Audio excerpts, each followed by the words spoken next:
bonsoir à tous et bonne année. Effectivement, je vais parler de Soraya. Bien sûr, tout a commencé par Soraya et tout ne finit pas par Soraya. Bien sûr que je l'ai en tête. C'est elle qui a motivé ce livre, c'est elle qui a été la première occasion, la première rencontre, c'est elle qui m'a bouleversée. Et évidemment, c'est elle que je pense, à qui je pense ce soir. Soraya, petite fille, très naïve, très fraîche, très dynamique, marrante.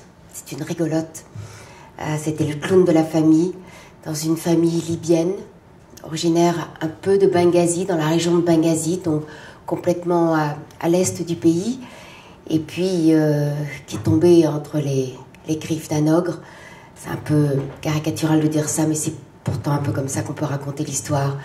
Soraya, qui était dans une famille nombreuse, une maman tunisienne, d'origine tunisienne, ce qui lui valait des soucis un peu à l'école, et puis avec un père traditionnel qui pourtant essayait de faire plaisir à sa femme qui était un peu plus moderne que les autres libyennes. Et Soraya que j'ai rencontrée donc quelques jours après la mort de Kadhafi. C'est vrai, j'étais allée pour retracer un peu le pourquoi j'étais en Libye à ce moment-là. J'avais suivi d'un peu loin les révolutions arabes, j'étais allée un peu en Tunisie.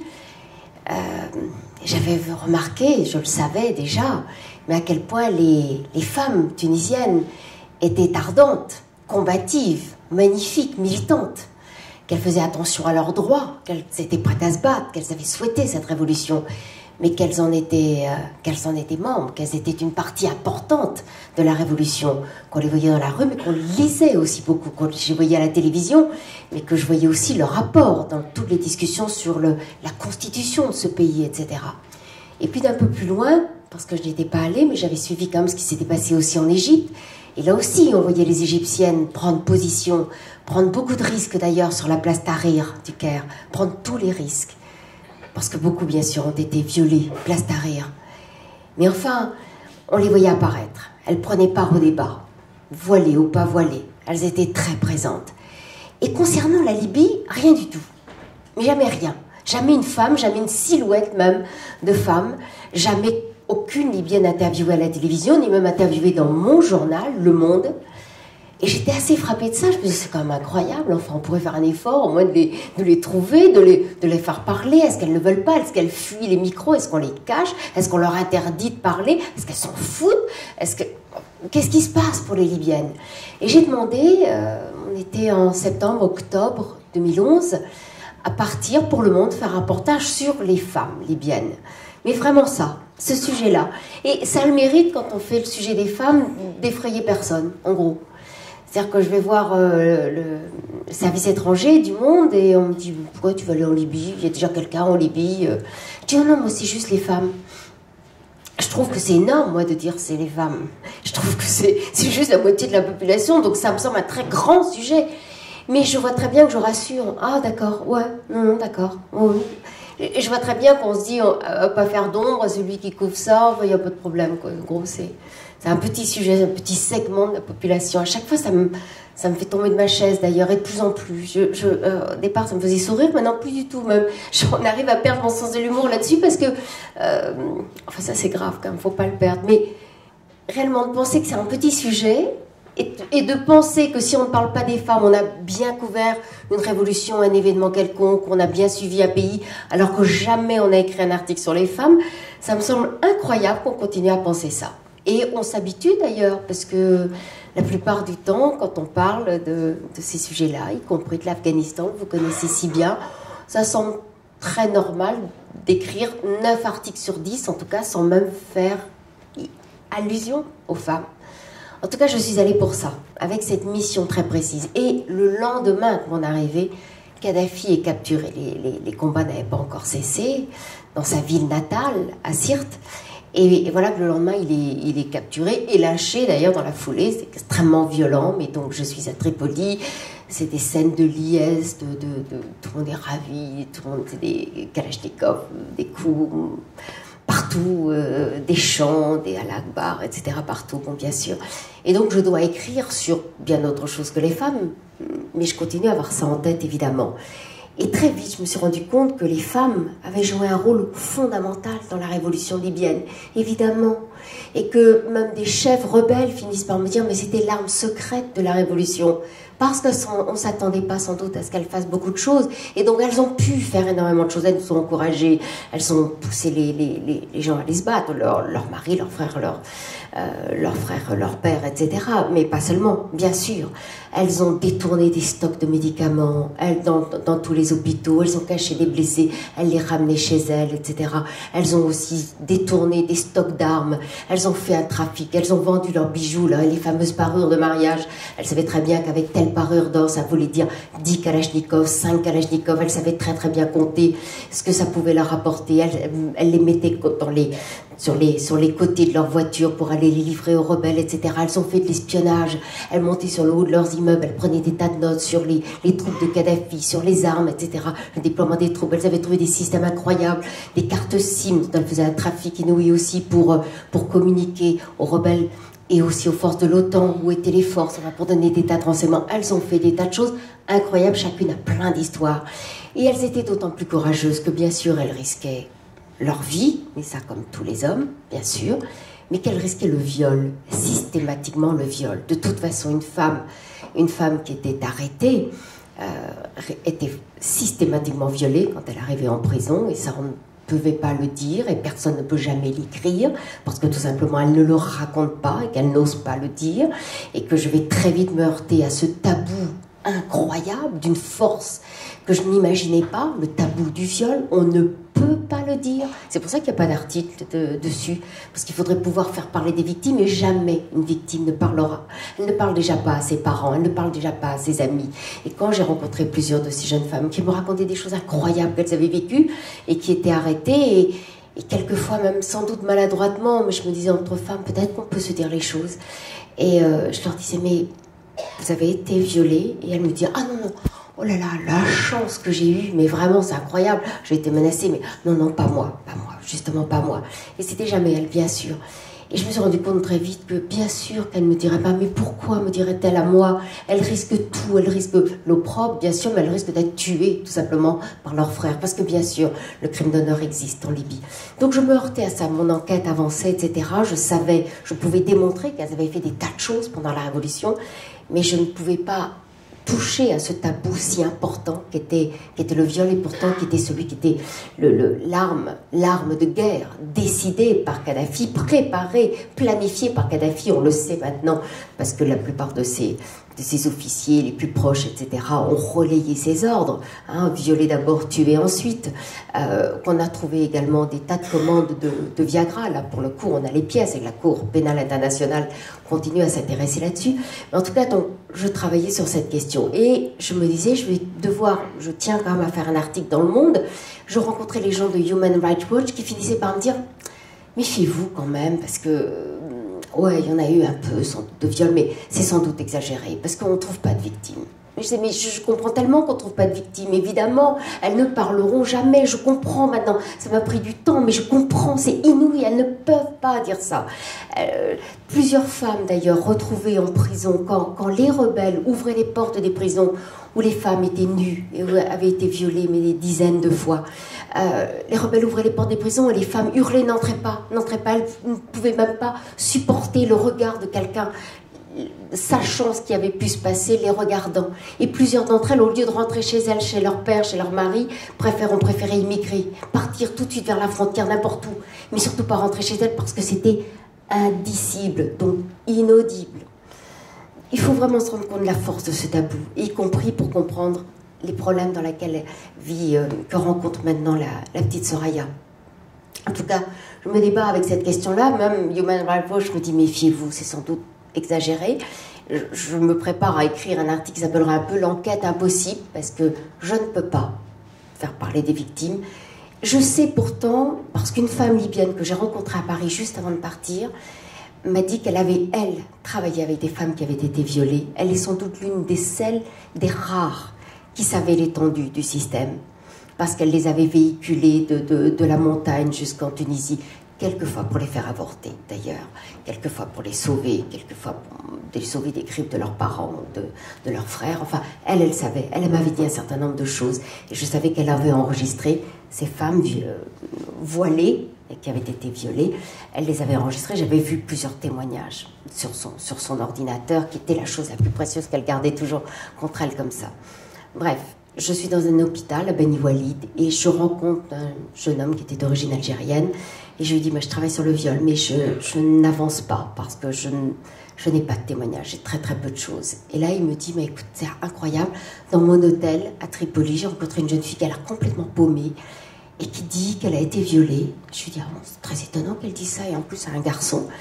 Et elle me dit oui, et elle dit, c'est d'autant plus incroyable parce qu'elle me raconte qu'elle a dit qu'elle a été violée par Kadhafi. Ça, j'en demandais pas tant. Je lui dis, par Kadhafi. Et elle me dit, oui, je n'ai pas bien compris son histoire, mais enfin voilà. J'ai rencontré la jeune Soraya, et ce fut vraiment tout le début de mon histoire, et le début de ce livre, et le début d'une aventure réellement, parce que j'ai mis le doigt là sur un système que je n'imaginais pas. Je suis surprise qu'on n'en ait pas davantage parlé avant, mais là encore, le poids du tabou et l'opprobre sur toutes ces familles concernées par ça était tel que personne encore ne parlait. J'ai donc rencontré la petite Soraya dans mon hôtel, et ce qu'elle me raconte est proprement inouï. Quand je la rencontre, on est en octobre 2011, donc quelques jours après la mort de Kadhafi. Elle est paumée, elle est énervée, paniquée, elle ne sait pas que faire. Elle vient tout juste de rentrer de Tunisie, elle est dans Tripoli complètement chaotique, des tirs de Kalachnikov partout, des fêtes le soir improvisées. À la fois les femmes sont toutes ensemble, à la fois tout le monde est effaré par ce qui vient de se passer, soulagé, ravi. En même temps, on a regardé avec effroi, et elle aussi, les images de Kadhafi exposées, son corps exposé, une espèce de morgue improvisée, comme de la viande avariée. Elle ne sait pas trop ce qu'elle ressent, elle me dit qu'elle est contente, en même temps je la sens troublée. Elle l'a côtoyé de tellement près, elle n'a pas vraiment les mots pour dire ça, et en même temps, à la fois elle veut dire qu'elle est heureuse, et à la fois elle sent bien que, je crois qu'elle est en train de se rendre compte du désastre de sa vie. Elle a envie de hurler, regardez ce qu'il m'a fait, moi je peux vous dire, ça y est, il est parti, il est mort, je peux enfin parler librement. Et en même temps, elle est en train de se rendre compte que si elle parle librement, elle risque d'être considérée comme une coupable, ce qui est le comble du comble quand même. Elle se sent tellement victime. On lui a volé sa vie, sa jeunesse, elle a été kidnappée. Quand je la rencontre, elle a tout juste 22 ans. Et là, elle a été prise à 15 ans, à l'école, je vais vous raconter ça, par Kadhafi. Donc toute sa jeunesse lui a été volée, elle est en train de commencer à respirer, elle se rend compte qu'elle ne devrait pas pouvoir respirer tout à fait normalement, parce que réellement, elle risque d'être prise comme une coupable, comme une des filles de Kadhafi, comme une des femmes, comme une des bandes de la clique, une des filles qui avait d'ailleurs cette carte fille de Kadhafi signée de la main même de Muammar Kadhafi. La plupart des femmes qui vivaient avec lui avaient cette carte d'identité fille de Muammar Kadhafi. Et donc elle se rend compte que tout le monde risque de lui tomber dessus, et que ce qui devrait être le jour de sa libération, elle aussi, ne l'est sans doute vraisemblablement pas, que son père commence à lui dire mais cache-toi, que de toute façon sa famille a honte d'elle, et puis qu'elle est menacée par des révolutionnaires, ceux-là même qui viennent de sauver, théoriquement de libérer le pays, risquent de pensent d'ailleurs que c'est une coupable, que c'est une drôle de fille, que c'est une prostituée, en gros, une des putes de Kadhafi, comme on le dit régulièrement. Les salafistes, les religieux risquent de considérer qu'elle est le diable en personne, son histoire est tellement sulfureuse. Et puis les kadhafistes, évidemment, sont sans doute déjà à sa recherche, c'est le cas actuellement, puisqu'évidemment, elle a vu tellement de choses qu'elle peut raconter énormément de choses. Donc de toute façon, elle est complètement coincée. Et même sa famille n'en veut plus. Elle fume, elle a pris des habitudes de parler, etc., qui la rendent complètement inadéquate dans sa famille. Elle ne peut plus rentrer dans aucun cadre. Et elle est en train de se rendre compte de ça, et elle explose, et elle ne sait pas, elle me parle complètement avec fraîcheur et presque naïveté, et je dirais oui, un peu de naïveté sans doute au départ, et maintenant je pense davantage avec courage, mais au départ, c'était juste qu'elle ne savait pas ce qu'elle faisait, elle avait presque envie d'aller à la télévision. Elle me disait, je devrais peut-être aussi aller à Al Jazeera, non, qu'est-ce que vous en pensez? Et je lui dis, je n'ai pas de conseils à vous donner, mais ça me semble une très très mauvaise idée. Je pense réellement, Soraya, que ce serait très dangereux pour vous. Et bien sûr que ça aurait été éminemment dangereux. J'ai rencontré depuis des femmes qui avaient parlé, même à la radio, à Al Jazeera, dont on avait reconnu la voix, parce qu'elles racontaient avoir été victimes d'un viol et qui ont été tuées depuis parce qu'on avait reconnu leur voix à la radio. Donc réellement, c'est très très lourd. Et donc voilà, Soraya me raconte son histoire. Et son histoire est inouïe. C'est l'histoire, donc, je vous disais, d'une petite jeune fille. Elle a 15 ans, elle est à l'école. Au départ, c'était à Benghazi, puis après à Sirte, sa famille a déménagé. Elle est dans la ville de Kadhafi, la ville du guide. Et un jour, à l'école, elle n'est pas très bien vue. Sa mère a un salon de coiffure. Alors déjà, la mère est tunisienne, puis après, elle a aussi un salon de coiffure. C'est extrêmement mal vu. Une femme ne devrait pas travailler, etc. Mais elle trouve que sa mère se débrouille drôlement bien et qu'elle trouve, en plus, elle adore coiffer, elle adore aller dans le salon de sa mère, qui est d'ailleurs fréquenté par toutes les femmes du régime, toutes les femmes de Kadhafi, notamment, les femmes de la clique qui sont arrogantes, difficiles, monstrueuses la plupart du temps. Enfin, elle était quand même assez fascinée quand il y a les grands sommets internationaux. Quelquefois, ce sont des femmes de chaque État qui viennent se faire coiffer par sa mère, qui est très douée. Et d'ailleurs, la petite, sans doute, l'est-elle aussi, d'ailleurs. Et puis voilà qu'un jour, le directeur de l'école de filles, leur dit demain matin, je veux que vous soyez parfaite, hein, l'uniforme repassé, impeccable, vous serez à l'heure. Le guide nous fait l'honneur suprême de venir nous visiter demain. Alors, toutes les filles sont complètement excitées. Savent pas trop que penser.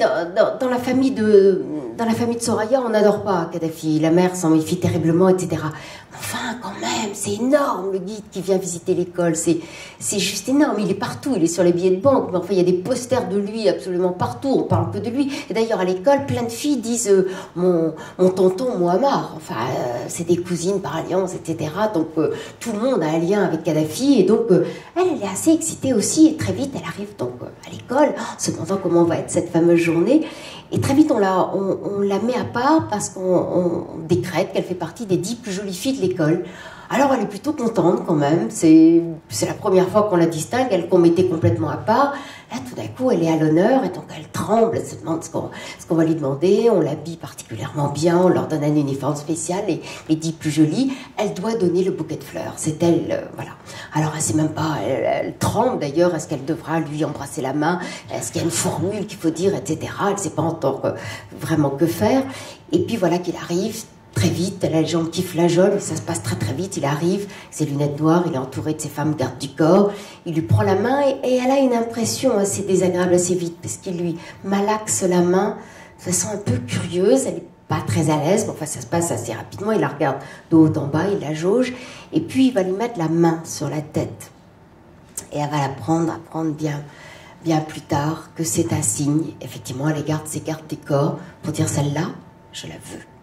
Effectivement, ça va se passer très très vite, la cérémonie du bouquet, mais dès le lendemain, eh bien, 3 femmes, une femme garde du corps, une autre, Mabrouka Sherif, dont on reparlera, qui est son vrai nom, là pour le coup, Mabrouka Sherif, qui est la chef de ce qu'on appelle le service spécial de Kadhafi, qui est en gros le harem. J'ai eu du mal avec le mot de harem au départ, je n'osais pas le mettre, on l'a mis finalement en sous-titre du livre, mais je crois qu'il faut bien appeler ça un harem, peut-être parce qu'on est tous victimes de clichés occidentaux ou orientalistes sur les harems qui étaient supposés être assez doux, avec des fontaines et les femmes se faisant belles pour le Seigneur et Maître qui arrivait le soir. Je pense qu'il n'y a aucun, ou que tous les harems ont été évidemment violents et sans doute extrêmement épouvantables pour les femmes, évidemment. Mais en tout cas, je pense qu'on peut appeler ça comme ça. Il y a la chef de son harem, de ses gardes du corps, puisque c'est pratiquement la même chose, qui viennent dans le salon de coiffure de sa mère, juste après l'école. La petite Soraya est là, elle est en train d'aider sa mère. On va directement vers la maman, on lui demande... Il faudrait, le guide a trouvé formidable la prestation de la petite Soraya hier quand elle a donné le bouquet de fleurs. Elle a vraiment bien fait son job. Il faudrait qu'elle recommence. On voudrait recommencer la scène du bouquet aujourd'hui. la mère trouve que c'est un peu bizarre comme idée quand même, recommencer la scène du bouquet, ça n'a aucun sens. Mais enfin, évidemment, dire non ne se présente même pas comme une option. Puis la petite ne comprend pas, elle a très envie d'y retourner, trouve que quand même, on l'a trouvée à la hauteur, donc c'est très très bien. Elle est tout à fait d'accord pour y repartir, et donc voilà, il y a une voiture du protocole avec les armes de Kadhafi, avec les fanions qui est en train d'attendre, le moteur tourne déjà devant le magasin. Et puis la petite s'engouffre dans la voiture, là elle peut vraiment dire adieu à son enfance. On l'emporte pour toujours, en tout cas c'est bien ça l'idée.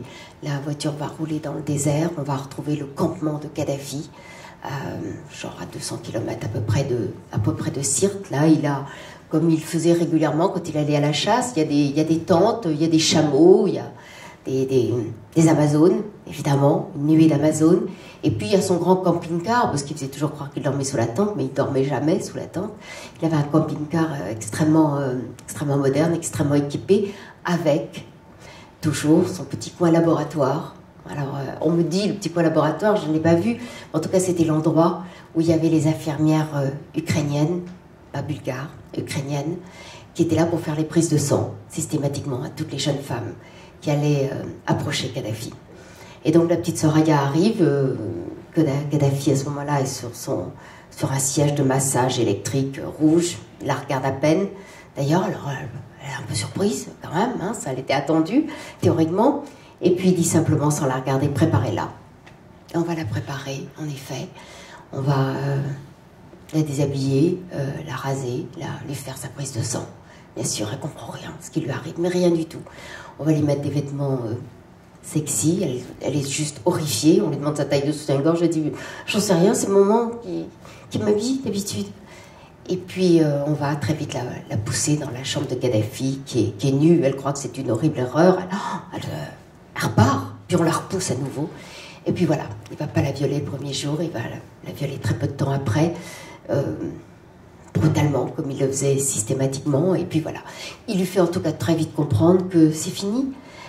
C'est fini de parler de ses parents, parce qu'elle n'arrête pas de dire quand est-ce que je rentre chez maman, mais que c'est terminé, qu'elle l'appelle papa Mouammar. Effectivement, à l'école, on disait toujours papa Mouammar. Oui, qu'il est certainement leur papa. Il est aussi le grand frère, il est aussi l'amoureux, et qu'elle ne rentrera plus jamais chez elle, et que désormais, elle lui appartient complètement. Et donc, voilà, très vite, elle ne comprend rien de toute façon, mais très vite, elle va savoir en tout cas qu'elle a intégré la horde de femmes de Kadhafi, son harem, le service spécial. C'est-à-dire qu'elle va revenir à Sirte, puis après, ils vont aller à Tripoli, dans la grande résidence de Bab al-Zazia, qui est une sorte de résidence caserne. Quelquefois, on dit palais, ça n'avait rien à palais. C'était une grande... il y avait beaucoup de gens habitaient à Bab al-Zazia. C'est une grande enceinte fortifiée. Il y avait plutôt différents types, différentes villas pour sa femme, pour ses enfants, ses filles, etc. Et puis, il y avait aussi des militaires qui étaient là. Et là, sa grande maison. Et dans le sous-sol de sa grande maison, il y a le harem, il y a les filles. Alors, elles ne peuvent jamais avoir une vue globale du harem, d'ailleurs, parce que chacune a sa chambre. Elle n'a pas le droit d'aller dans les chambres des autres. Mais simplement, dès qu'on circule, dès qu'on quitte Bab al-Zazia, dès qu'on va à une conférence, dès qu'on va quelquefois à une grande tournée en Afrique ou ailleurs, à Paris, en 2007, eh bien, à ces femmes du sous-sol, on donne un uniforme. Et dans le monde entier, on les appelle les Amazones. On a fait beaucoup de reportages pour dire à quel point elles étaient extraordinairement équipées, formées, entraînées aux arts martiaux, etc. Non. Pour la plupart, en tout cas, certaines avaient fait, effectivement, une académie militaire qu'il avait créée en 1979. Certaines avaient fait l'école de police, piètre formation. La plupart n'avaient absolument rien, elles sortaient juste de l'école, on les avait juste kidnappées et on leur avait juste fait revêtir le fameux uniforme. Combien de phrases de chefs d'État, de ministres, je crois que dans le livre je cite Roland Dumas, mais je pourrais en citer plein, même d'intellectuels, d'universitaires parisiens qui sont allés très flattés en général d'être reçus par ces somptueuses créatures. À chaque fois, il n'y a pas un homme n'oublié de décrire avec un petit sourire un peu grivois souvent le corps somptueux de ces jeunes filles qui les guidaient, qui les introduisaient dans le bureau du guide, etc., mais qui étaient en réalité des petites esclaves sexuelles qui était très maltraitée. Et donc Soraya arrive comme la plus jeune, sans doute au départ. Après, elle verra quelqu'un qui a 13 ans. Donc il peut y avoir plus jeune qu'elle. Elle vient tout juste de fêter son 15e anniversaire. Elle est de février. 17 février, ça le fait sourire parce que c'est le jour anniversaire maintenant de la Révolution. Et pendant 5 ans, donc, elle va vivre dans ce sous-sol. Elle va voir beaucoup de choses. Elle va pas très bien comprendre au départ. Elle verra même pas qui est qui. Elle n'a pas de culture générale. Elle connaît pas bien les gens. Elle sait les prénoms, etc. Ce qui est sûr, c'est qu'elle verra un certain nombre de femmes, de chefs d'État venir dans la chambre du guide. Qu'elle verra aussi des jeunes filles. Qu'elle verra du tout venant, les petites proies de Kadhafi et les proies un peu plus importantes, celles qu'il convoitait, pour lesquelles il y avait une stratégie incroyable pour faire en sorte qu'elles arrivent dans la chambre du guide. Elle sera longtemps sans doute la favorite. Mais la favorite, ça ne veut pas dire avoir un bon traitement, c'est-à-dire qu'il en a besoin sans arrêt, à n'importe quelle heure du jour et de la nuit, qu'il peut l'appeler. Dès les premiers jours, il la fera fumer, il lui met de force des cigarettes dans la bouche, et puis très vite, il lui donne de la cocaïne. Elle fera d'ailleurs 2 fois une overdose. Elle veut pas de cocaïne, ça la rend malade. Et puis, il lui donnera du whisky, il boit sans arrêt, et il est tout le temps sous substance. Dès qu'il recevait des journalistes, des chefs d'État, etc., il fumait de toute façon. Il prenait de la cocaïne, il prenait du hashish. Et systématiquement, elle est donc violée, tabassée. Régulièrement, elle part de sa chambre pour aller à l'hôpital de Bab al-Zaziya, où donc soignent les infirmières ukrainiennes, toujours les mêmes, qui ont regagné l'Ukraine d'ailleurs sans avoir parlé. Et elle s'habitue petit à petit à ce qui devient une sorte de vie. C'est-à-dire que, voilà, elle lie-nous quelques amitiés, elle essaie de prendre ses marques. Certaines arrivent à ménager un peu leur vie, c'est-à-dire que celles qui sont à peu près...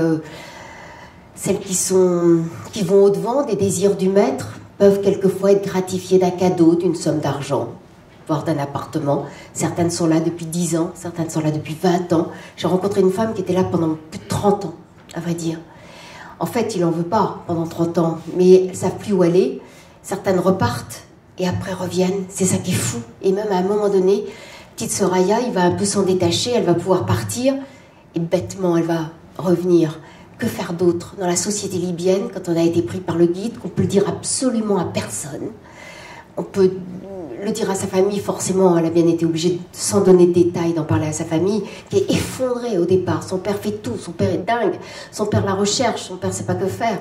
Et puis finalement, son père va se rendre compte qu'on ne peut plus vivre avec une fille comme ça. Elle fume, elle a pris des allures de prostituée, on n'en veut plus. Les frères cherchent à la tuer, maintenant. Très vite, avant le livre, mais depuis le livre aussi, mais c'était avant le livre, son père me le racontait ça l'hiver dernier, car je crois que ça fait pas, presque jour pour jour, je crois que j'ai dû partir le 8 janvier dernier pour la rencontrer. J'avais rencontré son papa dès les premiers jours, qui me disait déjà que ses frères essayaient de la retrouver, pour la tuer, ils étaient considérés comme des sous-hommes, ils risquaient de l'être par ceux qui pouvaient imaginer que leur sœur avait vécu ça, donc ce serait des sous-hommes. La seule façon de redevenir un homme, eh ben, c'est ou de tuer le violeur, c'était trop tard, eh ben, ce serait de tuer la fille. Et ça arrive quand même fréquemment. Voilà l'histoire de Soraya en quelques mots. Une fois que j'ai rencontré Soraya, donc elle me raconte ça, j'ai d'abord fait un premier article.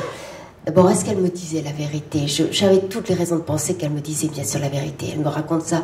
C'est la première fois qu'elle dit, il y a une sorte de fraîcheur et tout me porte à croire qu'elle dit vrai. Mais surtout, j'ai rencontré juste avant cette femme dont je vous parlais, qui s'appelle Swad, et qui m'avait déjà laissé penser qu'il y avait ce genre de choses était possible. Et tout de suite, j'ai appelé Swad, qui se trouvait en France encore. J'ai dit, voilà, je viens de rencontrer quelqu'un, ce serait bien, je sais pas si vous vous occupez de ce genre de personnes, mais il faut faire quelque chose pour elle. Elle est paumée, je ne sais pas ce qui peut devenir. Elle ne sait même pas où loger, etc. Et cette femme, très vite, va s'en occuper, va la loger, va la protéger. Si c'est possible de la protéger, parce que la protéger contre elle-même est assez compliqué.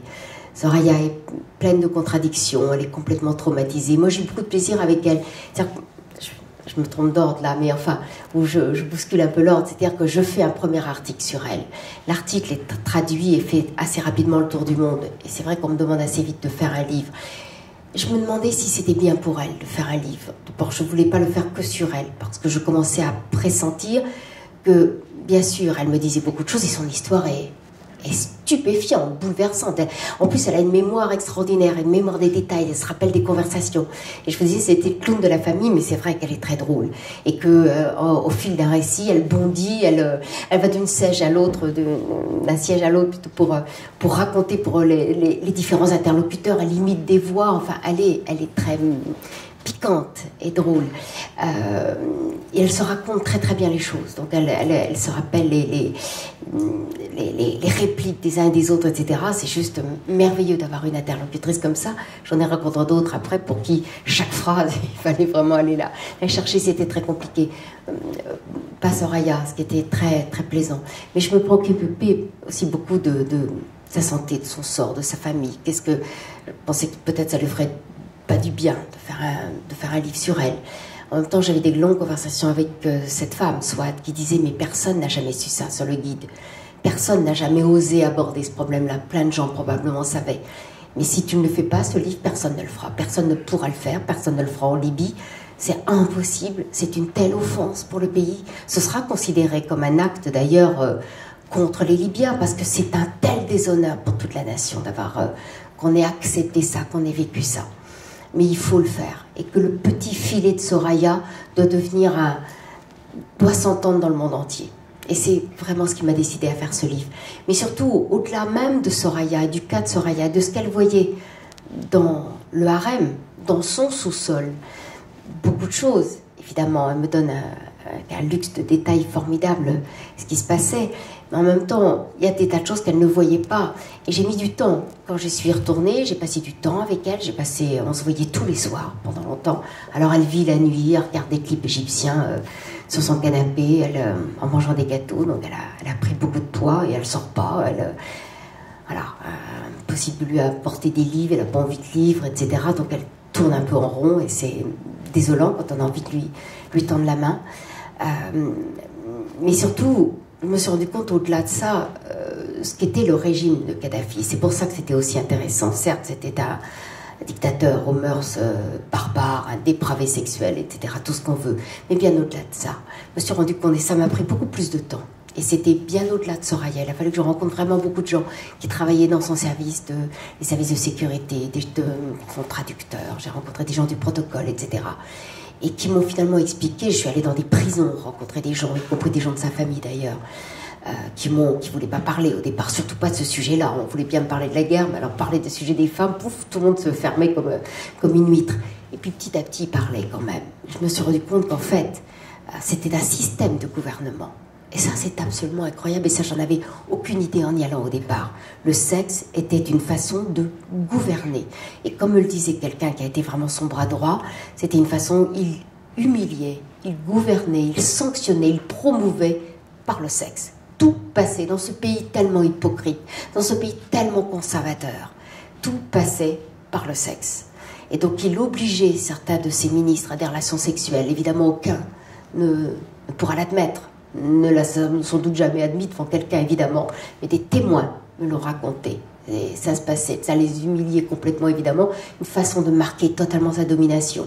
Une façon pour atteindre des opposants, ou pour atteindre quelquefois ses cousins, ou des gens qu'il pouvait non pas admirer, il n'admirait personne, évidemment, mais enviait. Et bien, une façon de les atteindre, d'atteindre les hommes, c'était d'avoir leur femme, d'avoir leur épouse, ou d'avoir leur fille. Et pour ça, ils pouvaient déployer des techniques absolument incroyables. Ça pouvait prendre des mois, ils pouvaient les encercler. Ils faisaient faire des tas de renseignements, des tas de photos d'elles, etc.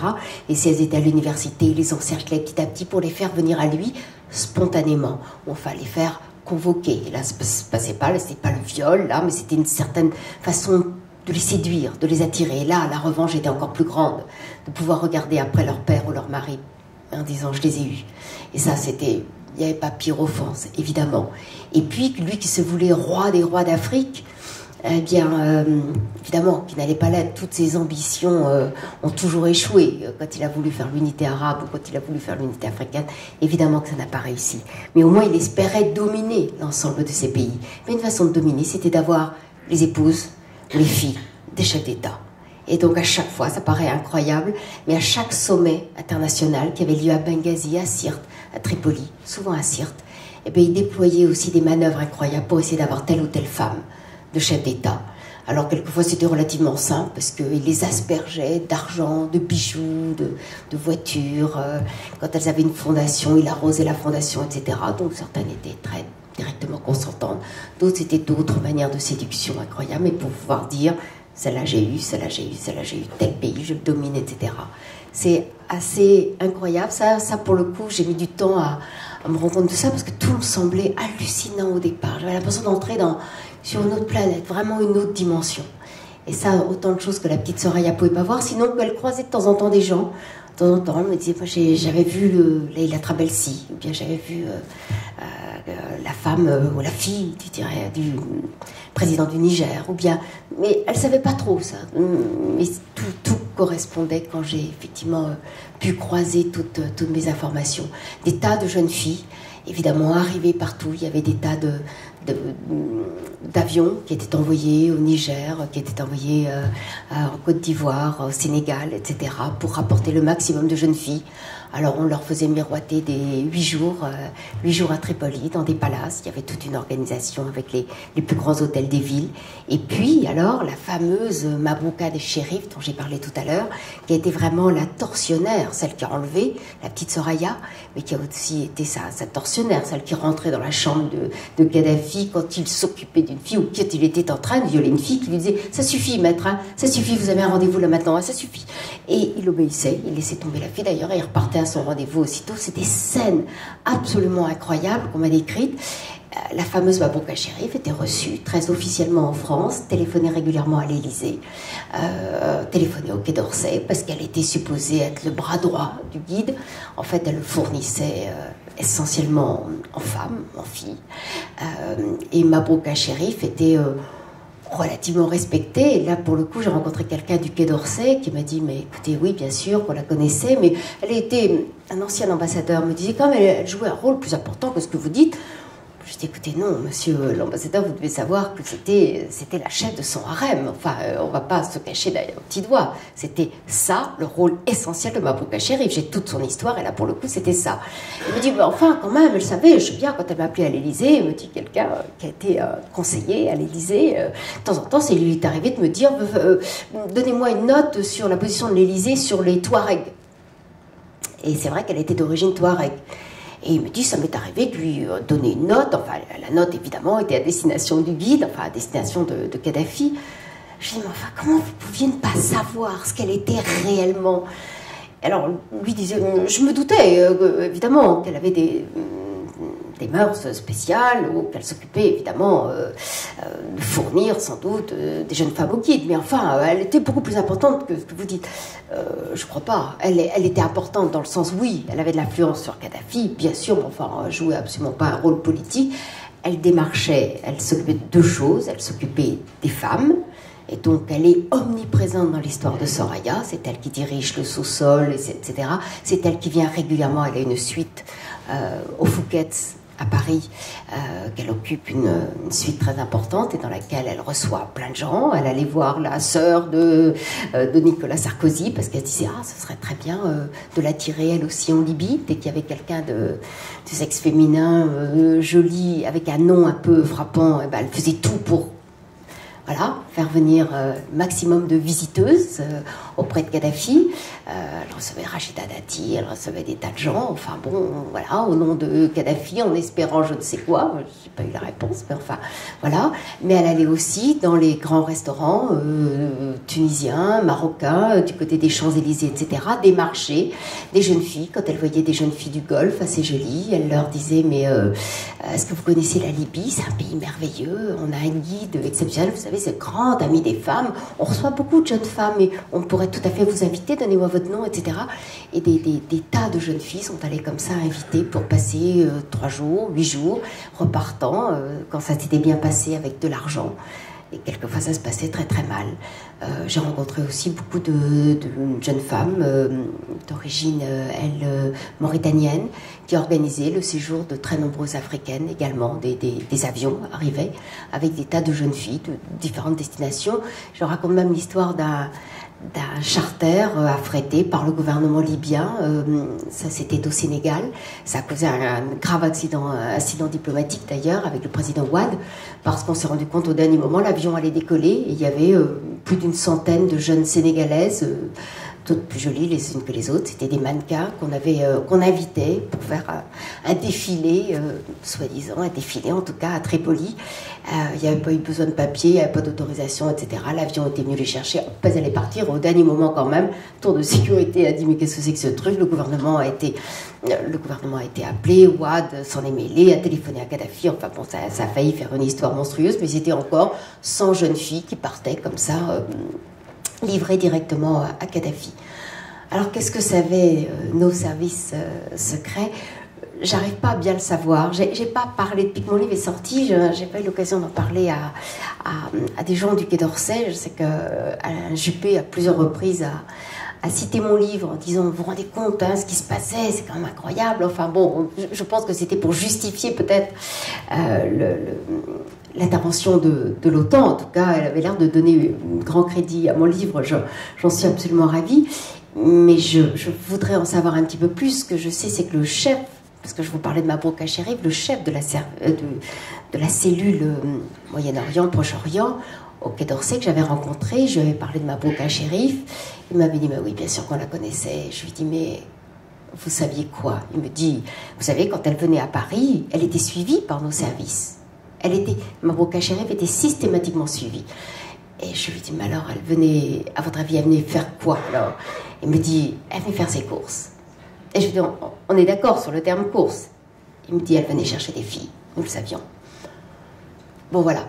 Alors, je ne sais pas l'ampleur de ce qu'on savait. En même temps, quand j'entends ça et après mon enquête, je ne peux pas ne pas être troublée en pensant aussi que Nicolas Sarkozy prend tous les risques en dépêchant sa femme, négocier directement avec Kadhafi, ce qui est, je vous assure, après avoir fait l'enquête et ayant rencontré beaucoup de gens du protocole, etc., qui est proprement hallucinant, qui est d'un danger, mais alors complètement redoutable, puisqu'évidemment rien ne l'arrêtait, qu'au contraire, tout son honneur et tout son orgueil était de conquérir les unes après les autres toutes les femmes de chef d'État. Voilà, ça c'est une petite parenthèse qui est un peu troublante, mais voilà.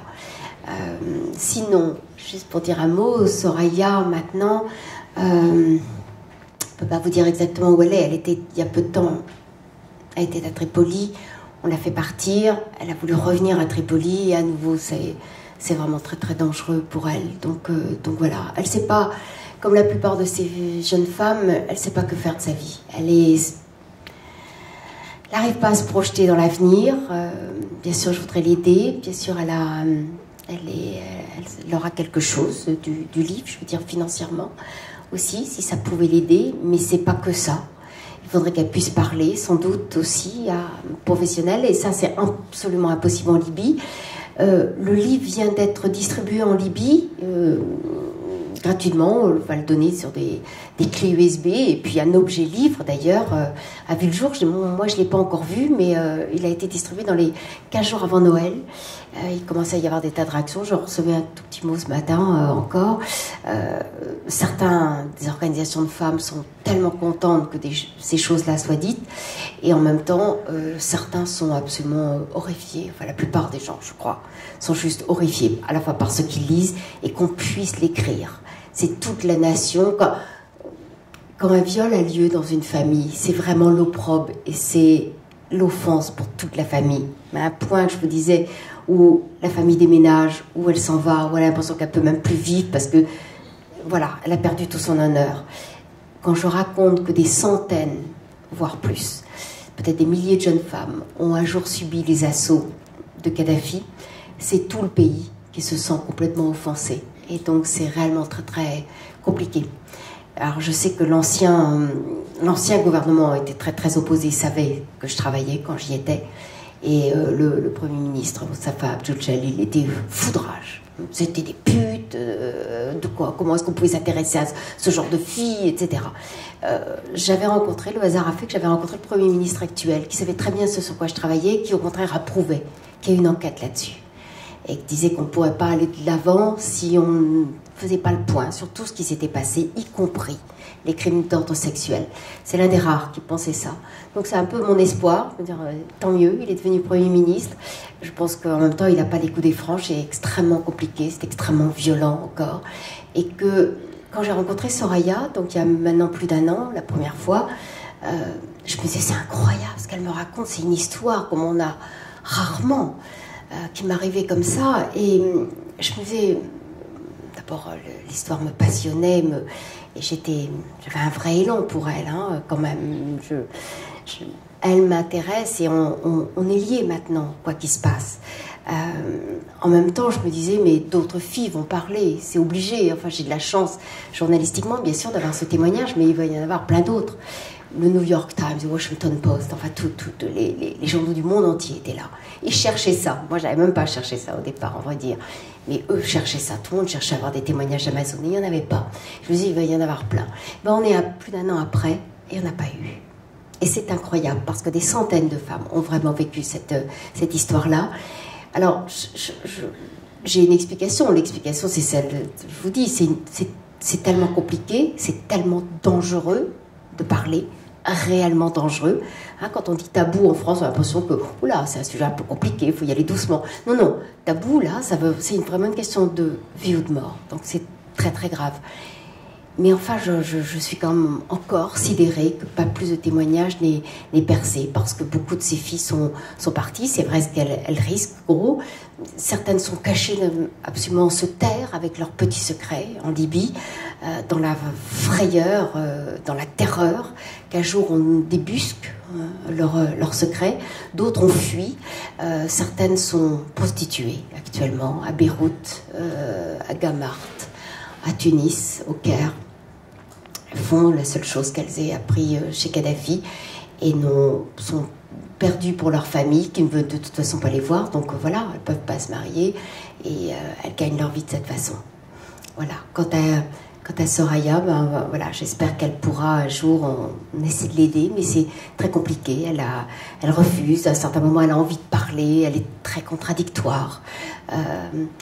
Une petite anecdote que j'ai trouvée très douloureuse, j'ai pas assisté moi-même à ça, mais qui dit la complexité. Parce que quand je la vois, moi, je l'ai pas vue là maintenant depuis plusieurs mois, mais je lui parlais au téléphone, et c'est vraiment un bon tempérament. Enfin, c'est une petite boule comme ça, marrante, elle est jolie d'ailleurs. Elle est pleine de vie, elle aime rire, elle m'apprenait à danser les danses orientales quand je trouvais qu'on avait fait une séance un peu trop lourde, donc elle avait pleuré, etc. Bon, on se mettait un disque et voilà, elle m'apprenait un peu à faire ce qu'elle avait beaucoup appris dans le harem de Kadhafi, évidemment, les danses du ventre. Et puis voilà qu'un jour, on m'a raconté, donc cette femme qui l'a beaucoup aidée, pour la sortir, lui a proposé d'aller dans un grand hôtel à Tripoli, un hôtel où il y a beaucoup de journalistes, il y a beaucoup d'hommes d'affaires, etc., un hôtel un peu luxueux, pour qu'elle voie un peu du monde. Alors évidemment, sans dire qui elle est très voilée, elle a un grand voile noir, elle a une robe noire, enfin bon, voilà. Et puis elle prenait un thé, évidemment, elle sort ses cigarettes, parce qu'elle ne peut pas, de toute façon, on ne pouvait absolument pas commencer aucune conversation si elle n'avait pas ces 3 paquets de cigarettes devant elle, complètement accro et angoissée si jamais il lui manquait ses cigarettes. Donc elle commence à prendre ses cigarettes, et il y a une jeune fille qui vient lui dire, mademoiselle, il ne faut pas fumer, on n'a pas le droit de fumer dans cet hôtel, et vraiment dans le hall de l'immeuble, c'est absolument interdit. Et là, la petite Soraya, que j'ai toujours trouvée vraiment mignonne, vraiment bon tempérament, j'étais incapable de l'imaginer, en colère, et puis éruptive, etc. Mais tout d'un coup explose, et se met à regarder comme ça, et à insulter la petite jeune fille qui venait vers elle, en disant, mais qui êtes-vous, vous? Mais qui êtes-vous pour me parler comme ça? Vous savez à qui vous avez affaire? Hein? Mais je pourrais vous faire licencier, moi, sur le champ. Si je veux, je vous fais licencier. Vous êtes qui? Vous n'êtes rien du tout. Vous saurez un jour qui je suis. Et ce qui était fou, d'abord on ne doit pas savoir qui elle est, surtout pas, mon Dieu, il faut qu'elle s'écrase, faut que, voilà, elle oublie son nom, et surtout ne jamais dire ce qu'elle a fait. Elle est en grand danger. Et puis c'était incroyable ce comportement, tout d'un coup, elle avait été quelqu'un qui avait été proche du pouvoir, alors certes battue, violée, certes dans le sous-sol, etc. Mais malgré tout, elle avait aussi fait partie de cette clique. Alors tout ce qu'on pourrait lui reprocher, finalement, elle l'affichait, c'était terrible. Je trouve que c'est une anecdote qui montre la complexité de ce qui se passe dans sa tête, avec à la fois une self-esteem au plus bas niveau, des découragements, côté très dépressif. Il est arrivé d'essayer d'attenter à sa vie. Et à d'autres moments, une espèce d'arrogance qu'avait toute la clique de Kadhafi. Voilà.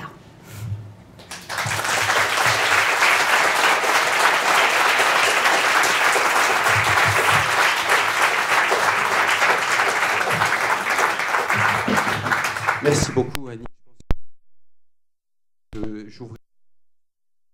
J'ai deux questions. C'est d'abord, quid des fils Kadhafi? Et puis, excuse-moi de te dire, mais la communauté médicale a souvent été silencieuse sur des choses qui arrivent, et que ce soit des grands scandales ou des... quand même, je me tourne vers toi, et je ne sais pas où est Paul, mais je veux dire que ça interpelle aussi la communauté journalistique. Parce qu'il y a eu des conférences internationales, tu parles de Paris, je pense que lorsque Kadhafi était à Paris, je ne sais quel endroit où il a mis sa tente, lorsqu'il est à Genève et autres, tout ceci ne peut pas passer, je veux dire, pour pertes et profits. Je ne comprends pas comment, à travers ce que tu dis, et c'est vrai qu'on est tous, on a le frisson, comment Le Monde, comment tous ces journaux qui quand même font énormément d'investigations, comment est-ce que ça n'a pas... comment ça n'a pas transpiré? Et est-ce que entre journalistes, vous avez fait une étude de ça, et par exemple de reprendre le voyage de Paris, ou je trouve qu'il y a quelque chose. C'est une bonne question. Écoute, non, parce que j'ai... Moi, je suis toujours...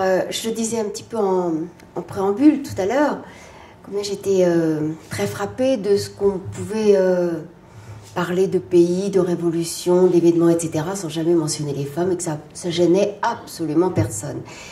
Et bien là, pareil, lorsque j'ai commencé un petit peu à parler de mon histoire, très peu, hein, évidemment, je n'avais pas dit ce sur quoi exactement je travaillais, mais quand même, de temps en temps, je disais à 2-3 confrères un tout petit peu de mon histoire. Et beaucoup de mes confrères me disaient, mais enfin, tu sais bien que chez les dictateurs, c'est toujours un peu comme ça. Mais enfin, tu sais bien que chez Saddam Hussein, c'est exactement la même chose. Enfin, les fils Saddam. Et chacun me racontait des tas de choses horrifiantes. D'ailleurs, je me disais, ah bon, vraiment à ce point-là? Mais enfin, Uday, je sais pas, enfin, bref, Hussein, mais faisait la même chose, piquait les filles dans les villages, etc. Puis je dis, mais on l'a jamais raconté. Il y a eu des articles vraiment là-dessus. Non, mais enfin, tu sais très bien que les mœurs des dictateurs. Ah bon? Bah alors on raconte pas ça? C'est pas un bon sujet alors? C'est un truc que on laisse passer?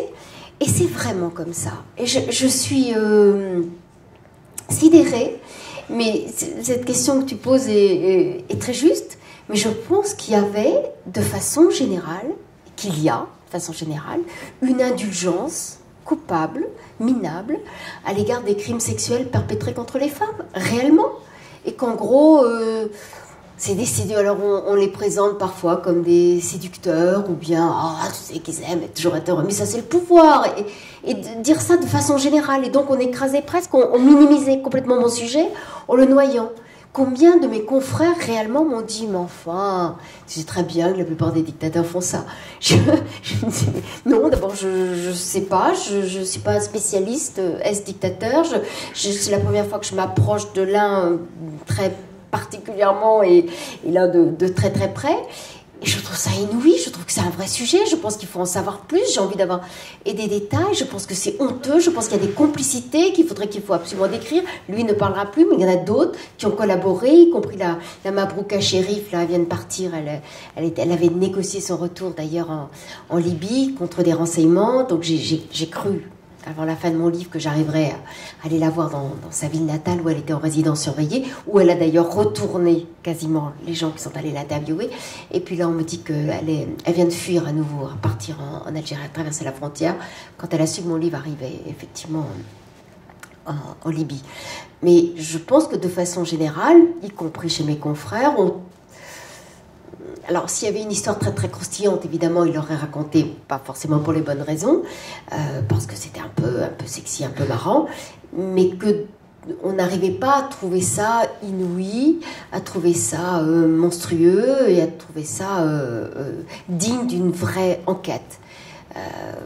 Et je crois qu'on peut le dire de façon générale. Je pressens maintenant, peut-être parce que moi j'y suis très attentive et que j'ai vraiment l'intention de poursuivre, et de ces sujets-là m'intéresse le sort des femmes, de tout le monde bien sûr, mais notamment des femmes, parce que précisément il n'y a pas eu une attention à l'égard des crimes perpétrés contre les femmes, et les crimes sexuels sont peu couverts. Là on s'étonne, il s'est passé quelque chose en Inde là tout d'un coup qui révolte la population, mais c'est très très nouveau qu'on se mette à se révolter pour ce genre de choses. La plupart du temps c'est écrasé, il y en a des milliers, etc., et on n'en parle pas, ça n'est même pas digne d'une information ni d'un article.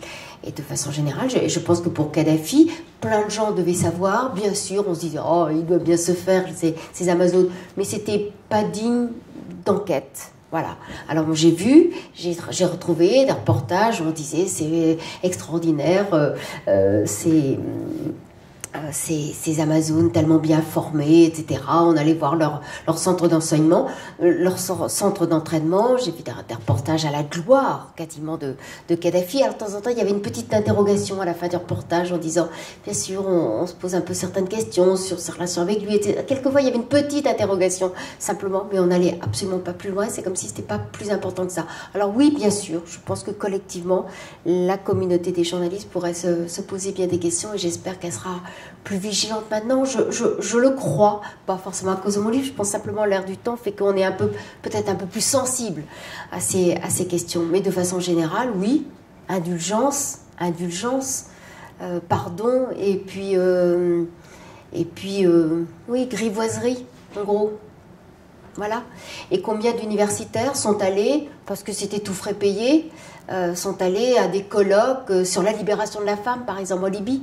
Il a présidé combien de grandes tables rondes il y a encore 3 ans, grande conférence, je ne sais plus si c'était à Sirte ou à Tripoli, avec sa fille Aïcha, et plein de femmes venaient du monde entier, puis des universitaires, des hommes.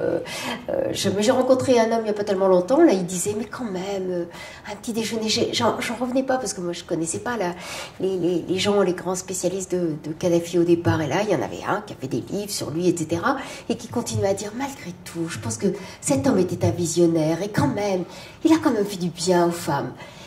Et bon, que dire, j'ai envie de lisez le livre, je ne sais pas, est-ce que j'ai vraiment envie de rentrer en guerre avec lui, c'est tellement inouï, mais tellement de gens se sont fait des vacances comme ça en Libye, et ont fermé volontairement leurs yeux, ne voulaient pas voir ça. Donc oui, je pense que ça pose plein de questions sur les mœurs des journalistes aussi.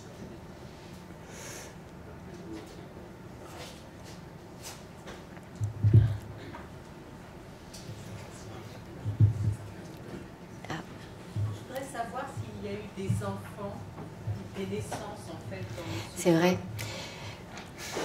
On ne le sait pas vraiment, probablement. Il y a eu beaucoup d'avortements. Il y avait à l'intérieur de Bab el-Zazia une clinique avec ces infirmières ukrainiennes. Attention, les Bulgares c'était à Benghazi. Et là il y a eu plusieurs avortements. Une des filles que j'interroge également me dit qu'on l'avait elle forcée à aller avorter à Malte. Donc il y a eu beaucoup de déplacements à Malte. On m'a également parlé de relations régulières avec une clinique à Djerba. Donc régulièrement on envoyait des filles se faire avorter. Il y a un endroit, mais je n'ai pas pu savoir l'ampleur du phénomène, qu'est-ce qui se passait. À Soraya, quand je disais mais tu n'avais pas peur de tomber enceinte, elle me dit moi on m'avait dit qu'on lui faisait une piqûre qui faisait qu'il n'aurait pas d'enfant. Bon, voilà, donc c'était résolu, donc elle était relativement tranquille et donc on n'en parlait plus. Mais ce que j'ai visité aussi, qui fait froid dans le dos, à l'intérieur de l'université de Tripoli, il y a un grand amphithéâtre, l'amphithéâtre de Green Hall, dans lequel ils venaient régulièrement faire des conférences. On en a parlé, d'ailleurs on peut visionner ça sur Internet, je l'ai moi-même visiter, et c'est un truc absolument monstrueux, sous le grand amphithéâtre vert, où il venait donc parler de son livre vert, en fait, rencontrer des étudiants, de les repérer, mettre sa main et faire en sorte qu'on les amène très vite dans sa maison, dans sa résidence de Bab el-Zazia. Eh bien, les derniers jours de la libération de Tripoli, le nouveau président de l'université, qui se trouve être gynécologue d'ailleurs, que j'ai rencontré, a forcé les portes d'un appartement secret. On ne savait pas ce qui s'y passait. C'était sous l'amphithéâtre. Donc, très facile, c'est même pas en sous-sol, hein. C'est sous l'amphithéâtre qui est comme ça. Bah, comme un amphithéâtre, simplement, c'est le logement qui serait sous cet amphithéâtre. Et il y a un petit bureau, bon, on pourrait dire un bureau de chef d'État, très bien. 3 meubles, quelques fauteuils pour recevoir des gens. Et puis juste après, on passe dans sa chambre à coucher. Il y a encore les draps, les édredons, etc. Avec une lumière très très basse, très tamisée, 2 petites lampes sur le côté, qui donnent directement dans une salle de bain avec jacuzzi, parce qu'il était obsédé par les jacuzzis, avec des robinets dorés. Et juste après, il y a un tout petit couloir, et on passe dans une salle d'examen gynécologique,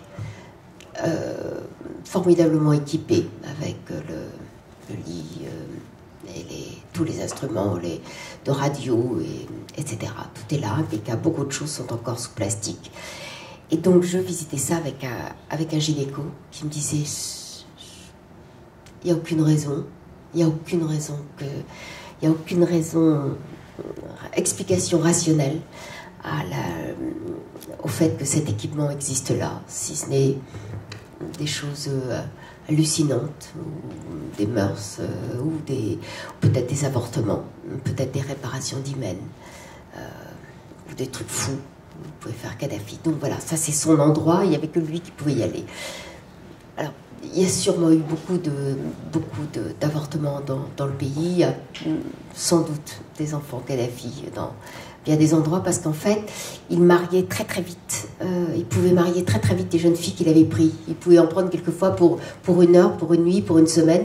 Il les rejetait quelquefois, il les renvoyait dans leur famille. Quelques-unes n'osaient même plus retourner dans leur famille, donc fuyaient. Quelques-unes se tuaient elles-mêmes quand elles n'étaient pas tuées par les frères.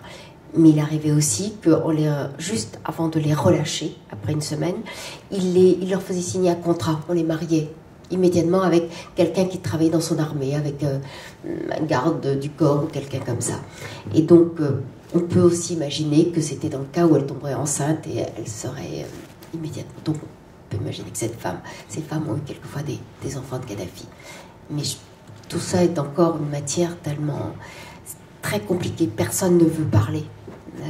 Donc, j'ai parlé à des chauffeurs, je parlais des gens du protocole en prison, j'ai eu certaines choses. Mais là encore, c'est tellement sulfureux, c'est encore tellement récent.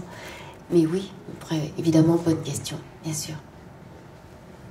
Soraya n'a pas retrouvé sa maman?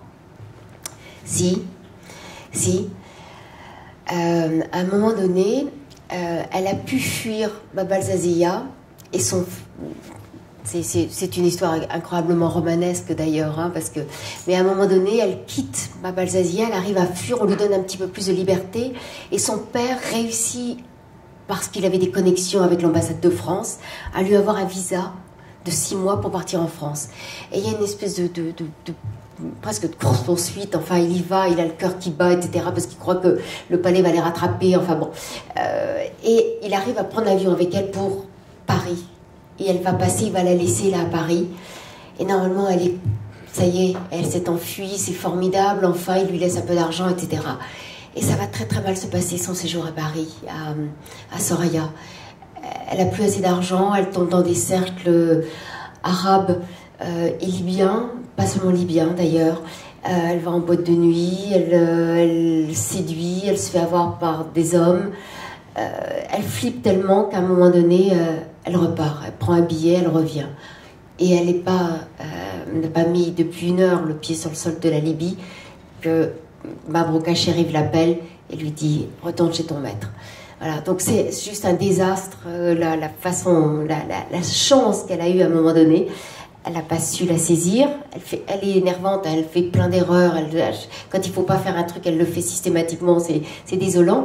Alors oui, elle retrouve sa mère quand même, parce que petit à petit, il lui laisse malgré tout un petit peu de... C'est moi? peut-être ça. Mais sa mère ne la reconnaît plus, sa mère n'a plus envie de la voir. À un moment donné, sa mère l'enlace, etc. Il y a des petites scènes de retrouvailles quand même. Et puis finalement, comme la fille est toujours avec ses cigarettes, elle a tellement l'allure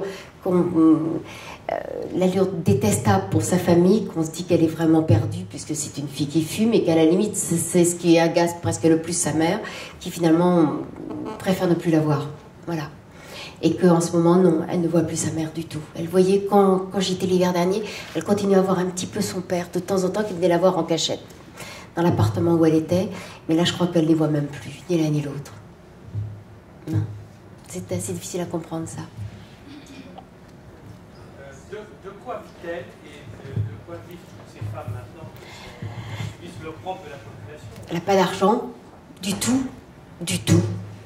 Donc certaines vivent dans leur famille quand elles sont acceptées ou quand elles se sont tues. Quelques-unes ont été mariées par Kadhafi, donc continuent à vivoter avec quelqu'un où les apparences sociales sont préservées. Elles ont un mari, donc dans ce cas-là ça va. Celles qui sont échappées, certaines ont été tuées quand il y a eu la débâcle de Kadhafi.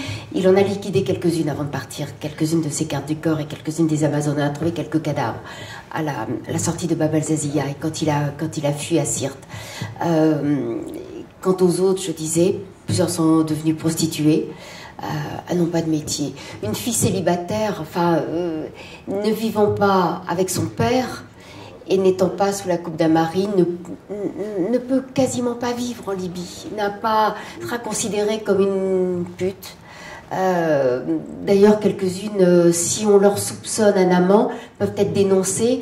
Et dans ce cas-là, il y a une espèce de... Je ne sais plus comment on l'appelle d'ailleurs, mais enfin une sorte de centre qui est très lié à la prison, qui n'est pas complètement une prison, mais dans laquelle on les garde et on ne les laisse partir que si elles trouvent un mari, en gros. Donc elles n'ont aucune possibilité. Alors Soraya est aidée en ce moment par cette femme que je lui ai fait rencontrer, que j'avais rencontrée, qui l'aide, mais je ne sais pas jusqu'à quand. Voilà. C'est la question du mois prochain se pose chaque fois.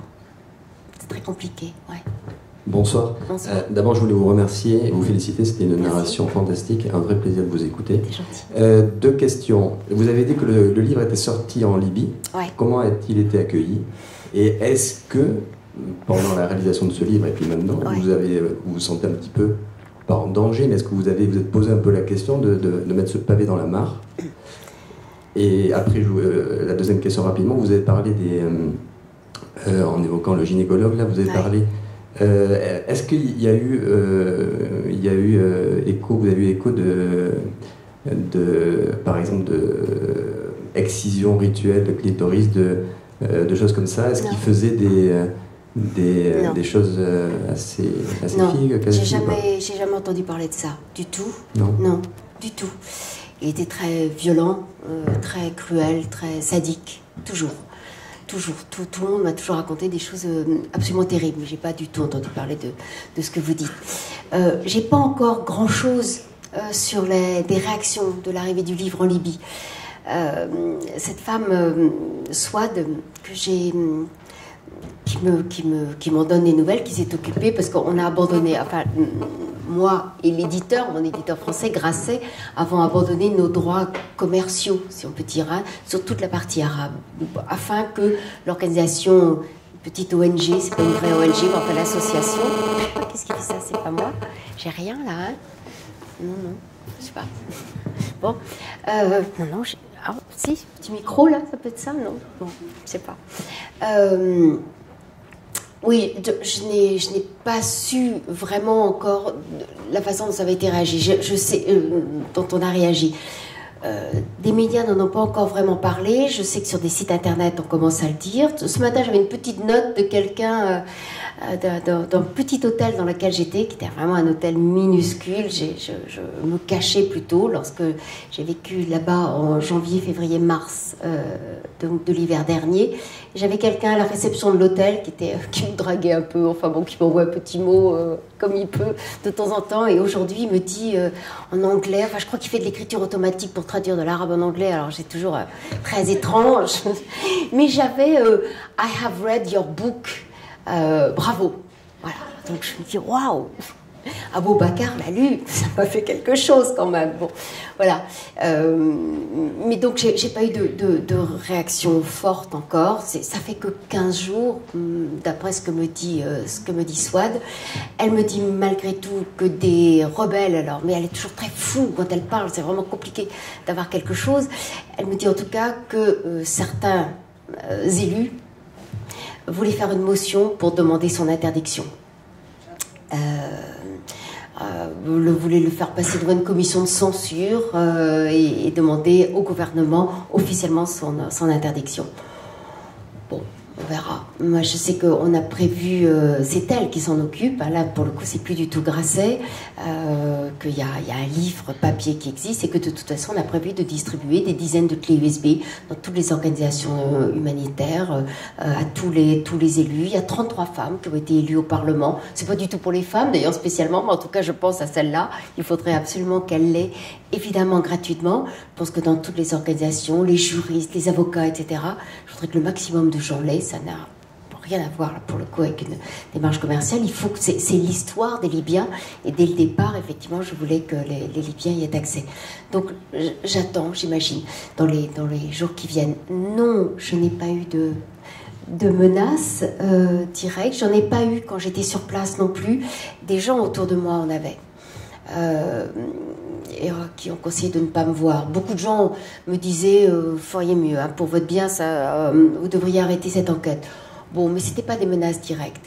Une jeune femme que je devais interviewer un lundi matin, qui avait une histoire un peu comme celle de Soraya, je la cite d'ailleurs dans le livre. C'est-à-dire que je raconte la première partie de mon livre, c'est l'histoire de Soraya, et puis après, dans un chapitre, enfin dans une deuxième partie, c'est mon enquête, bien au-delà du cas de Soraya, mais je montre que j'ai rencontré 4-5 femmes qui ont un peu la même histoire, et l'une de ces jeunes femmes, justement, je devais la rencontrer un lundi. Dans la nuit de dimanche, elle a été kidnappée et violée. Je l'ai retrouvée le lundi matin en sang. Enfin bon, elle a été reprise par des rebelles, etc. Ça a été très compliqué. Alors, elle n'a pas été... On ne savait pas que j'allais la rencontrer. Ça n'a pas été pour la dissuader de me parler, mais de toute façon, ça fait partie du contexte dans lequel vivent ces filles. C'est-à-dire que si elles parlent, etc., elles sont évidemment menacées. Que ce soit moi ou à quelqu'un d'autre. Enfin, de toute façon, on veut faire pression sur ces filles qui savent sans doute beaucoup de choses. Elle, il se trouve qu'elle sait particulièrement de choses, plus que Soraya, qui ne savait pas grand-chose, finalement, qui vivait surtout dans son sous-sol.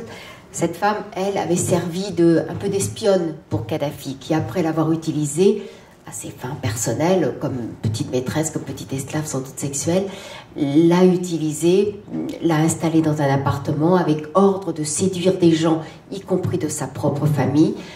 Leurs ébats étaient filmés pour les faire chanter. Donc elle sait beaucoup de choses, elle a vu les premiers ministres, elle a vu des tas de gens. Et évidemment qu'elle est en danger.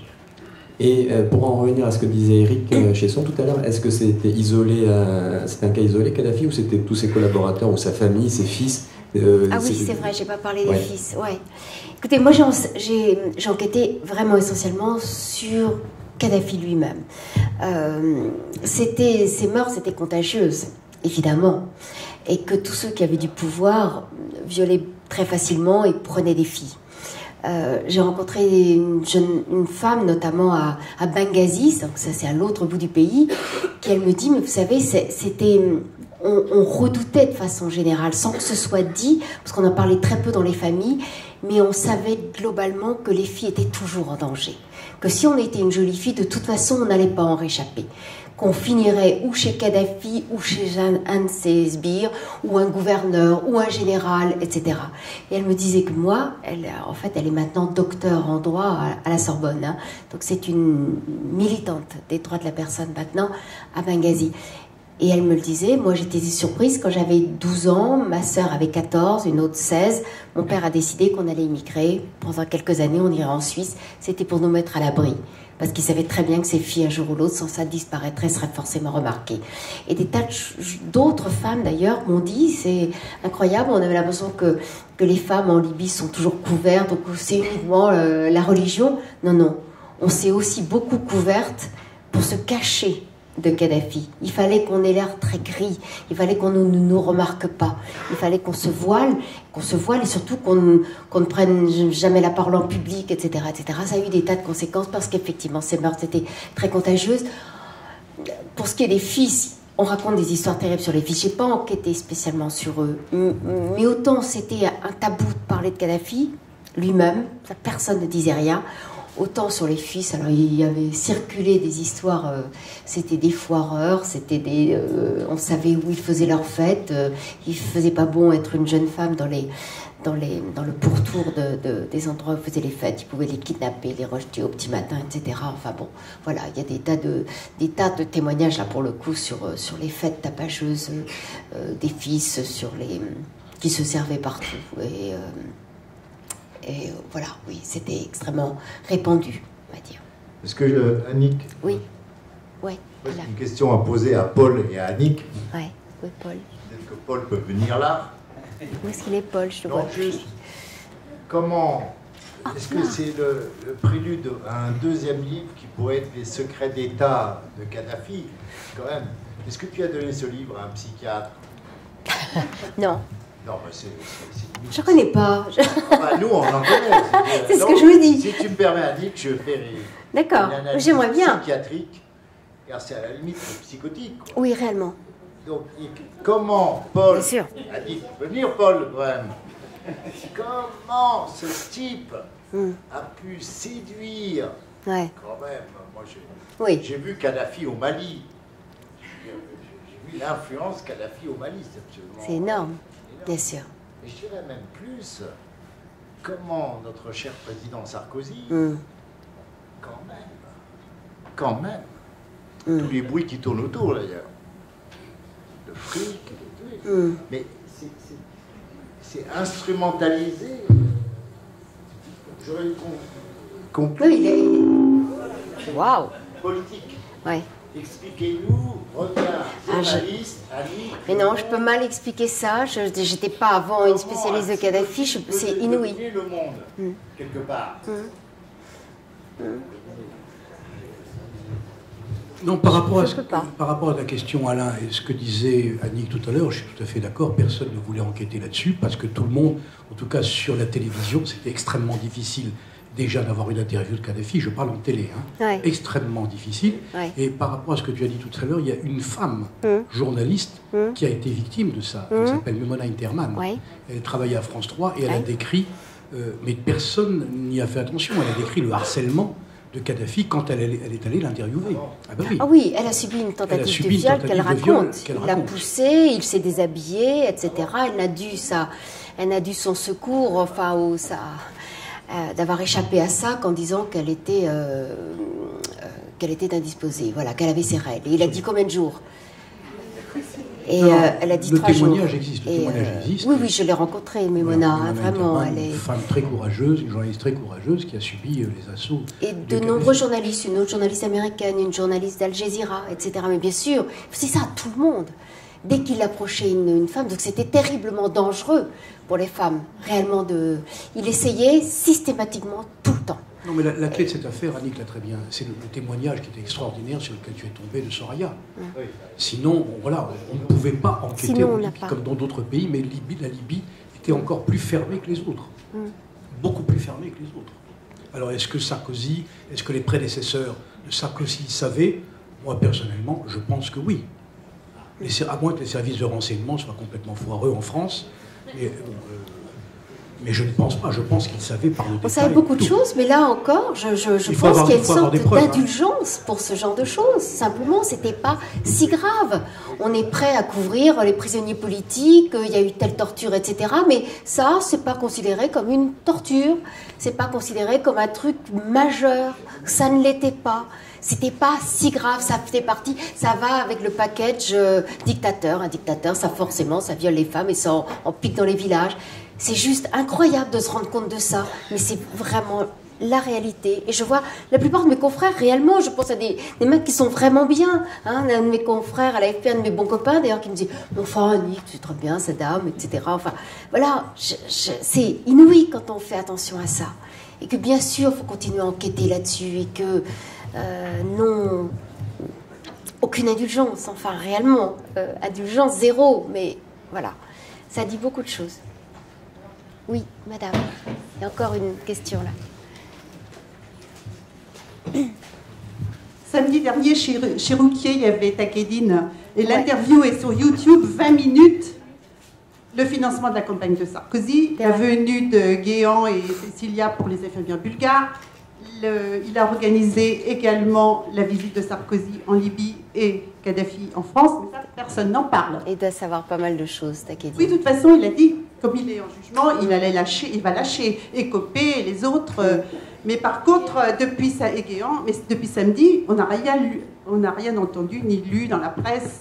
Enfin, moi, il y avait eu des choses, hein, je sais qu'au Monde, en tout cas, on l'a déjà interviewé, hein, Takedine, mais il n'apportait pas encore de documents et de preuves, etc. Mais bien sûr qu'il sait beaucoup de choses. Ben voilà, très compliqué. Annick, merci du fond du cœur de ce témoignage. Gentil. Merci.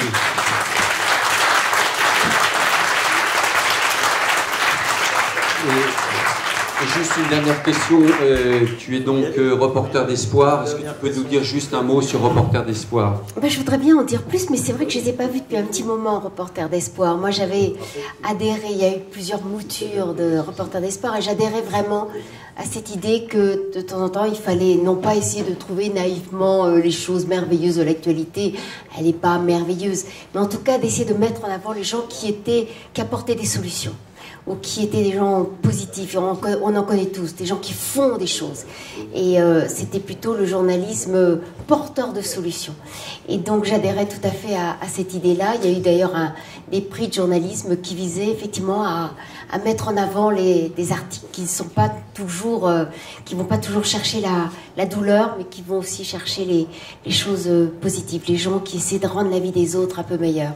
Et je suis très sensible à cette démarche-là, donc j'avais tout à fait envie d'appuyer une organisation comme celle-là qui fait un bon boulot. Ouais. Merci encore Annick. Je vous invite tous à prendre un verre et pardon, il y a une question. Oui. Ah pardon. C'est pas grave. Excuse-moi. Non mais je voulais revenir sur la condition des femmes. Bon, on voit bien que le viol c'est une arme de guerre. Hein. Oui. Donc c'est bien que vous puissiez en parler parce qu'il ne faut pas que ça tombe dans une espèce de banalité. Alors là on parle de viol, mais il y a plein d'autres sévices. Hein. Voilà. Bien sûr. Donc, ce qui me choque le plus, c'est que ces pauvres femmes sont aussi victimes des mentalités dans leur pays. Il y a une espèce de double viol en quelque part, c'est-à-dire qu'au fond, elles sont fait violer, mais elles ne peuvent même plus retourner dans leur famille parce que ça le plus insupportable. C'est horrible à entendre. Donc moi, je pense que bon, les mentalités, il y a eu toutes ces révolutions arabes, c'est formidable, mais il va falloir certainement encore peut-être 2-3 générations pour que les mentalités changent, mais il ne faut pas laisser tomber. Voilà, c'est bien que vous... Bon, oui, vous avez raison, viol, arme de guerre, là pour le coup, mais c'est dans plein d'endroits. Enfin, il n'y a pas tellement longtemps, pour Le Monde, j'ai eu l'occasion de faire une page sur le docteur Mukwege, qui est un gynéco au Congo, et j'entendais dire aussi, bon, voilà, il y a des viols au Congo, on entend dire le viol, arme de guerre au Congo, etc. Et ce qu'il raconte, cet homme qu'on a failli assassiner d'ailleurs il y a très peu de temps, est proprement effroyable. C'est plus que viol. Évidemment, c'est une stratégie, mais aussi c'est accompagné de souffrance, de cruauté, de choses indicibles et très difficiles à écrire et à raconter parce que c'est inaudible, tellement c'est horrible, c'est très gênant presque de dire ça face à quelqu'un, ce qu'on peut faire à ces femmes. Et bien sûr qu'il faut continuer à suivre ça et pas banaliser ça. Je suis tout à fait d'accord. Et lui me disait, mais vous savez, il n'y a pas, on va croire que ce sont des mœurs barbares comme ça au Congo, ben voilà, on viole les femmes. Non, disait-il, d'ailleurs, j'ai rencontré des femmes libyennes, me disait-il. Je dis, bah oui, moi aussi. Mais j'ai rencontré des femmes aussi en Bosnie, disait-il, on faisait ça aussi. Donc c'est pas qu'une histoire de mœurs barbares ou tribal ou archaïque, c'est partout, ça continue réellement, mais bien sûr qu'il faut continuer de suivre ça. Et là, dans le cas de Kadhafi, c'était viol, arme de guerre, viol, arme de pouvoir également. C'est ça qui m'a même sidérée. Vous avez raison, bien sûr qu'il faut continuer à suivre ces dossiers-là et pas les banaliser. Voilà. Merci encore Annick. Alors, je voulais juste vous dire... Et Annick, tu seras le bienvenu parce que début février, donc je ne sais pas si c'est le 2, le 3, ou je ne sais pas très bien, le 4, pardon, on a la chance de... C'est René Friedman. Oh, c'est bien. Donc 20 ans d'expérience. Alors René devait être là ce soir, il devait me donner le sujet. J'ai du mal à en parler parce que, alors PMA, embryo, donc vous voyez toute l'expérience. Oui. Donc c'est toute l'expérience de René qui nous a rejoint, qui a rejoint la chaîne, qui travaille beaucoup pour le projet de la maternité à Kaboul. Et je crois que c'est vraiment, c'est assez extraordinaire de recevoir René Friedman. Donc un verre vous attend et merci encore. Merci. Merci à vous.